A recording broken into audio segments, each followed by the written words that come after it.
শরীয়তপুরে চাঁদা না দেওয়ায় এক ব্যবসায়ীকে মারধরের অভিযোগ স্থানীয় দুই বিএনপি নেতার বিরুদ্ধে। গত ২৪ মার্চ শরীয়তপুরের গোসাইরহাট উপজেলার কোদালপুর বাজার এলাকায় এ ঘটনা ঘটে। এ সংক্রান্ত একটি ভিডিও বার্তাবাজার প্রকাশ করলে এ নিয়ে ব্যাপক আলোচনা সমালোচনা সৃষ্টি হয়। জানা যায়, বেশ কিছুদিন ধরে ওই ব্যবসায়ীর কাছ থেকে চাঁদা চেয়ে আসছিল চক্রটি। এর আগেও বেশ কয়েকবার ওই দোকান থেকে চাঁদা নিয়েছিল তারা। এরপর গত ২৪ মার্চ দুপুরে তার কাছে চাঁদা দাবি করে। তিনি চাঁদা দিতে অস্বীকৃতি জানালে তারা দোকানে এসে তাকে শারীরিকভাবে লাঞ্ছিত করে এবং প্রাণনাশের হুমকি দেয়। ওই ভিডিওতে দেখা যাচ্ছে স্থানীয় বিএনপি নেতা শাহাদাত মৃধা ও রাজু মৃধা ও মাসুদ মৃধা সহ কয়েকজন মানিক ফকিরের দোকানে ঢুকে প্রথমে টাকা দাবি করে। টাকা না দিলে ব্যবসায়ীকে টেনে হিঁচড়ে দোকান থেকে বের করে মারধর করে হুমকি দিয়ে চলে যায়। এছাড়াও শাহাদাত মৃধা ও রাজু মৃধার বিরুদ্ধে একাধিক চাঁদাবাজির অভিযোগ রয়েছে। এর আগেও তারা কোদালপুর বাজারে বিভিন্ন দোকান থেকে চাঁদা নিয়েছেন বলেও একাধিক ব্যবসায়ী অভিযোগ করেছেন।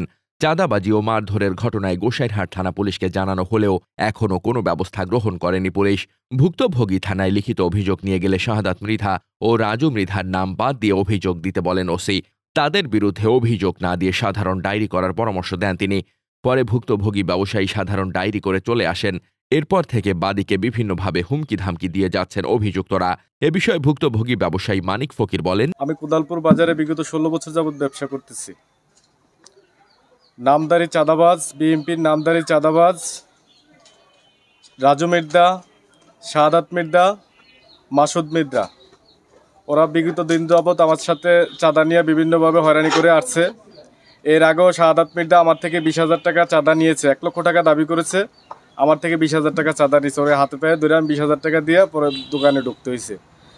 রাজু মির্জা আমার থেকে বিকাশে এই চাঁদা বাবদ ৪১,০০০ টাকা নিছে, কিন্তু ওই চাঁদা চাইতে গেলে ওনার কথা হচ্ছে এই বাজারে ব্যবসা করতে হইলে আমাদেরকে এই টাকা দিয়েই ব্যবসা করতে হবে। আমার দোকানে ঢুকে এভাবে আমাকে নির্মমভাবে অত্যাচার করা হচ্ছে। ওসি স্যারের সাথে সাধারণ একটা ডায়েরি করতে যাই জিটি, কিন্তু ওসি স্যার প্রথম বলছে এটা ভুল, হীরা শুদ্ধ করে লেখায় আনছি, হীরা পরবর্তী ধাপে আবার লেখায় আনছি, সেটাও বলে ভুল।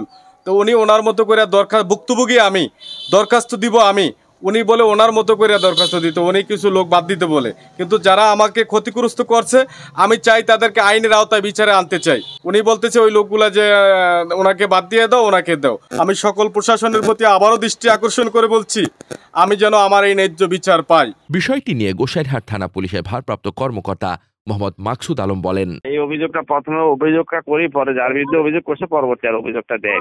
এটা দোকানদারি করে তো, চাঁদাবাজির ঘটনা, ওদের মধ্যে মারামারি। চাঁদাবাজি নেই, এটা হয়েছে সাদাতুল্লাহর নামে একটা লোক, খারাপ লোক আছে, ওর বিরুদ্ধে একটা জিডি করতেছিল, পরে করে নেই। এই একদম কসম ভাই, ওখানে তো আমাকে অনেক ভাই বেরোদর ছিল ভাই, আর বলছে বুঝতে ভাই বাজারের আর মানুষের হাতে জিজ্ঞাসা করেন ভাই, এরকম কোনো প্রশ্ন কোনো করিনি ভাই। ডেস্ক রিপোর্ট, বার্তা বাজার।